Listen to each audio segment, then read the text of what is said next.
खुशियों के ऊपर मौजूद एक नाली जिसे इपिडिडिमस कहा जाता है, जो खुशियों से या टेस्टिस से स्पर्म्स को लेकर यूरेथ्रा की जानिब जाती है और इजाकुलेशन में मदद देती है, यानी डिस्चार्ज होने में मदद देती है। बसा औकात इस इपिडिडिमस के ऊपर एक सिस्ट, एक थैली सी बन जाती है जिसमें फ्लूइड या पानी भरा होता है,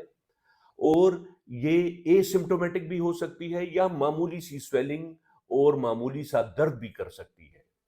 बहरहाल कंडीशन कुछ भी हो, इस पर फौरी तवज्जो देनी चाहिए, क्योंकि अगर यही सिस्ट बढ़ जाए तो फिर सिस्ट का एस्पिरेशन यानी सिरिंज के जरिए उसका फ्लूइड निकालना पड़ता है,